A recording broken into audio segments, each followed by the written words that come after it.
Yeah, sure. So, I mean, when I was hitting 100K a month, I thought, that was pretty much as far as it can go, and I was really happy with that. And I was just thinking of maybe I can do a few other things just so it doesn't go away. In the down months, I can try to keep the average. But the more I did, the more traffic came in, and the conversion rate increased a little bit as well, just because of the things we were doing on the website.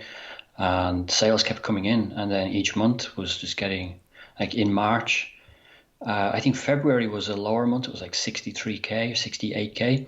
And then since March, every month since March has been bigger and bigger and bigger. And then with August hitting 500,000 in revenue, which is mind-boggling, really. Wasn't Congratulations. that certainly wasn't expecting something like that. So it's yeah, it's great. This is very, very amazing. And I know when we first hooked up, you hired me for a coaching session because you needed some Mm, help with organic traffic. Can you yeah. take us back a little bit to, that coaching session? What was going on? Why did you hire me back then? Yeah, so I was trying the traditional e-commerce strategy. You have a bunch of products on the website and you put some money into Google Ads or Facebook ads, and the traffic comes in and some of them buy, and that's great. And it's pretty easy in the sense that if you do it properly, you run paid traffic, you just basically bringing people to the door and a small percentage will buy. But the products that I sell are not allowed. You're not allowed to run ads for those products. So I needed to find a way to get free traffic, basically.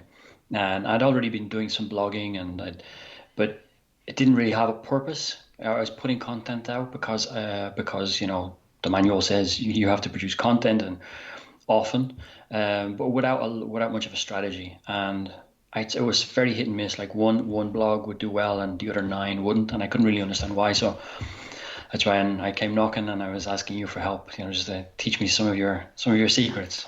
And that's when we got into the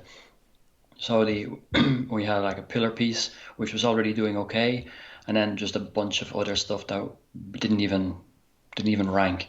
So you taught me some of the more how to internally link and create like a silo, for example, with a pillar piece and then a bunch of secondary posts with the long tail keywords that were easy to rank for.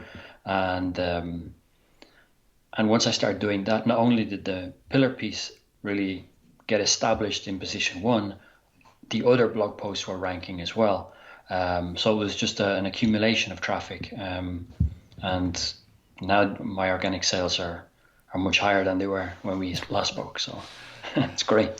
To say the least. And remind me and maybe validate me.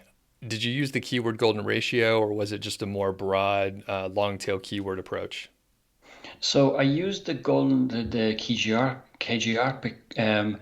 However, the let's say the numbers in the strict KGR that you explain in the YouTube videos as well you have out. I couldn't get any of the keywords to fit in those margins, so I just went a little bit broader.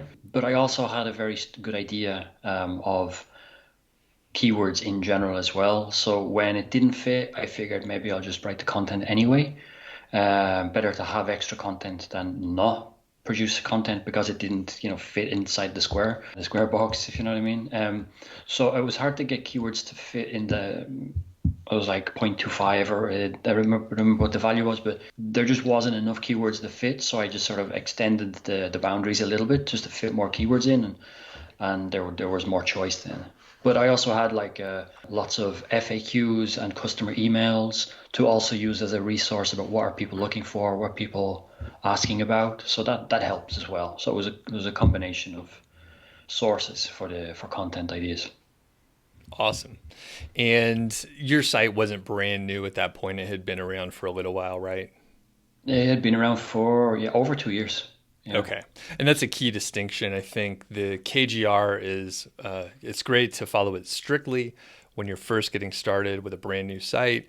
But once you have an established site, I mean, 2 years old, you're out of the sandbox, you have content, you were Mm. getting traffic, you can play around with the boundaries and go a little further, see what happens, and keep doing what's working. So obviously, you, you did what was working. And some people may be thinking, hey, John is probably a marketing expert. He probably had years of experience doing digital marketing before he's, exploded his business there. But what's your background for the folks that didn't catch that first episode? Well, I used to work for General Electric. I used to work in Excel. I used to do like accounts receivables, that sort of stuff. Like really, really boring, like balances and like finance, Okay. but not without any sort of accounting degree. I just did finance just because, You could work a So no spreadsheet. qualifications. Yeah, I can, but I'm not even very well. Yeah, I wasn't a great employee. Okay. So I take it you were, you read the 4 hour work week and you were thinking, hey, there must be some better path that I can choose, or is that exactly what it was, or some other That's influence? That's exactly what it was, yeah. All right. Well, I mean, the thing is, my wife has a higher career job than I do. So when my wife has an opportunity to move, we have that conversation, and then we'll relocate if it makes sense. So I would change job every time we change city. So I always was doing a job, but it wasn't a career, and so I certainly wasn't attached to it. So I figured if I could find a way to make money remotely, it doesn't matter where I am because it's remote, and that meant on the internet. So I figured that there must be a way, and then I read the 4 Hour Work Week, and then I thought, maybe there is a way, and that got me into the whole concept of selling stuff online that that's not even like drop shipping. That's Sure. how I went down the rabbit hole of YouTube videos about drop shipping and all of those get rich quick videos and stuff. So yeah, there's a lot of stuff out there, but yeah, I found one that works.